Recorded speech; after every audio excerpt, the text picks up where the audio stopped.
Electric vehicles shine brightly in our quest for a cleaner planet. They promise to reduce carbon emissions. Many people see them as a key solution to climate change. This perception fuels their rapidly growing popularity worldwide. Governments offer subsidies. Consumers eagerly adopt this new technology. The future of transport appears to be electric, green, and hopeful. However, beneath this gleaming surface lies a disturbing reality. This reality is often overlooked in the rush towards sustainable mobility. The components powering these clean cars have a hidden, darker story. The transition to electric mobility is not as spotless as it seems. A recent United Nations investigation has pulled back the curtain. It revealed a troubling surge in child labor in cobalt mines. These mines are primarily located in the Democratic Republic of Congo. The demand for cobalt, a crucial component in electric vehicle batteries, directly fuels this exploitation. This creates a painful paradox. The technology designed to save the environment is, in some ways, harming vulnerable populations. The pursuit of green solutions should not come at such a high human cost. The issue extends beyond cobalt. Other essential minerals for electric vehicles, like coltan, are also mired in conflict. Coltan is mined for tantalum, used in electronic components for both electric vehicles and countless other devices. In eastern Congo, armed groups such as M23 control some of these mining areas. They exploit the coltan trade to finance their violent operations. This deepens instability in a region already scarred by decades of conflict.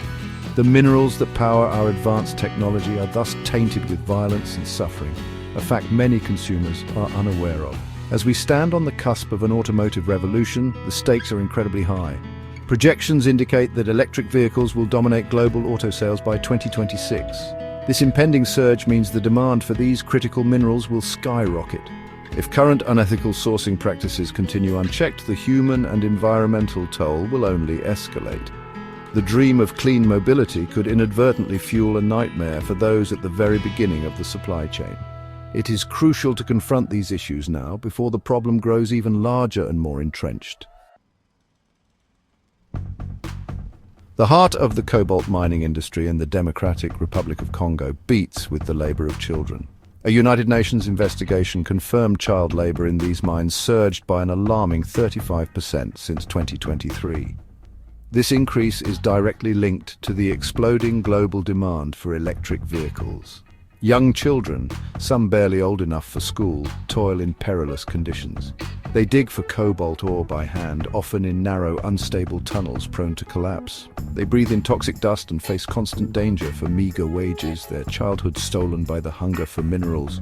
In the eastern regions of the Congo, the extraction of coltan is deeply entangled with armed conflict. The M23 armed group, reportedly backed by Rwanda, has seized control of key mining territories like Rubaya. Global Witness reports that M23 finances its operations by exploiting and smuggling coltan, generating an estimated $800,000 per month. Between May and October 2024, at least 120 tons of coltan were smuggled monthly from Rubaya into Rwanda.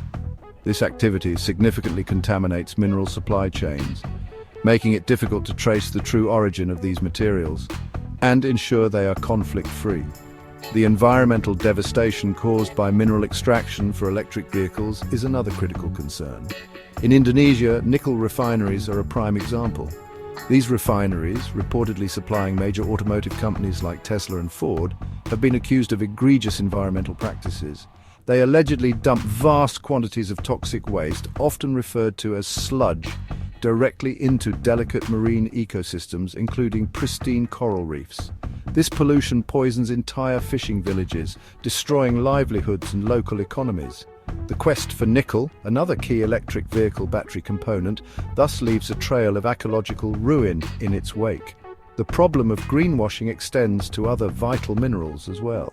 Beyond the visible pollution, there are hidden deceptions. For instance, in April 2025, a shocking 73% of sustainably certified lithium mines in Chile and Zimbabwe were reportedly caught falsifying water conservation data. Lithium is another cornerstone of electric vehicle battery production. This widespread data falsification undermines the credibility of sustainability certifications. It demonstrates that even when companies claim to be sourcing responsibly, the reality on the ground can be starkly different, demanding greater scrutiny and transparency across all mineral supply chains. Major corporations, pivotal in the electric vehicle and tech industries, face serious accusations regarding their mineral sourcing. In December 2023, the Democratic Republic of Congo government filed criminal complaints against Apple's subsidiaries in France and Belgium. The complaints accused Apple of using 3TG minerals, tantalum, tin, gold and tungsten, sourced from illegal mines in eastern Congo. These mines are linked to conflict, child labor and severe environmental degradation. Apple has denied these allegations, stating it verifies mineral origins and instructed suppliers to cease sourcing from both Congo and Rwanda due to due diligence issues. Belgian authorities initiated an investigation around January 2025. Other giants in the automotive sector are also under fire. German prosecutors recently raided Volkswagen's headquarters. This raid was based on allegations that Volkswagen bribed officials to conceal the true origins of minerals used in its products. Meanwhile, a whistleblower from Tesla revealed internal communications. These emails suggested that sourcing verifiably conflict-free cobalt would triple battery costs, implying a financial motive for potentially overlooking unethical practices. Both Tesla and Ford have also been implicated as recipients of nickel from Indonesian refineries, causing significant environmental damage, linking their green products to destructive mining practices. The systems designed to ensure responsible sourcing often fail.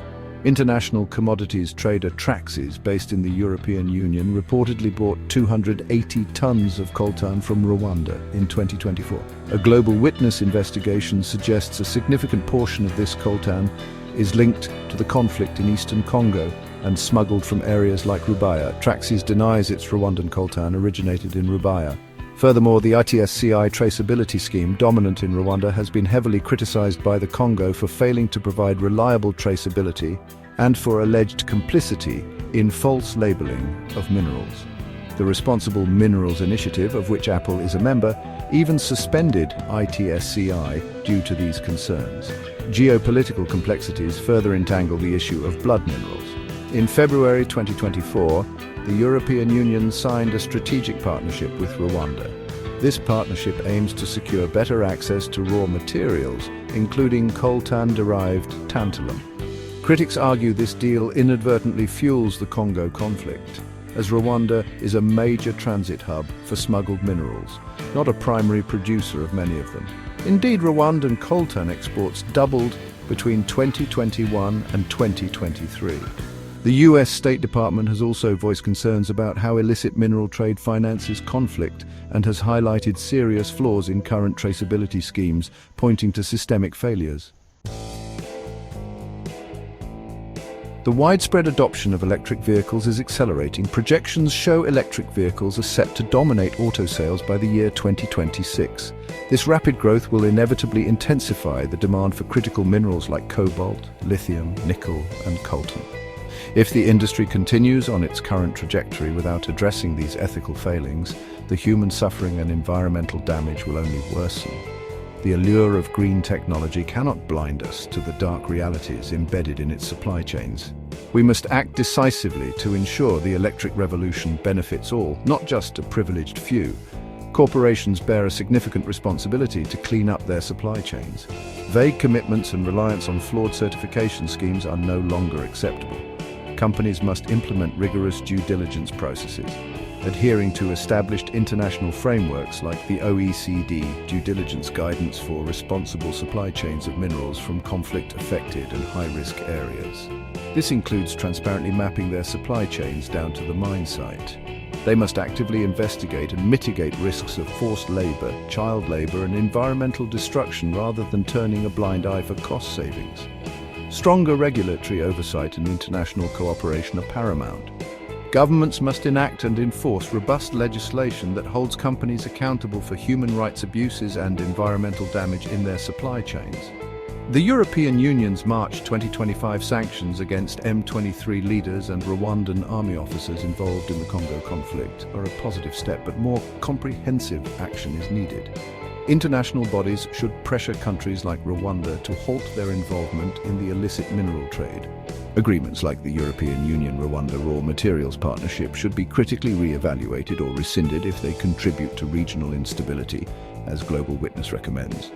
Ultimately, creating an ethical electric vehicle industry requires a multifaceted approach. Consumers can play a role by demanding greater transparency and ethically sourced products.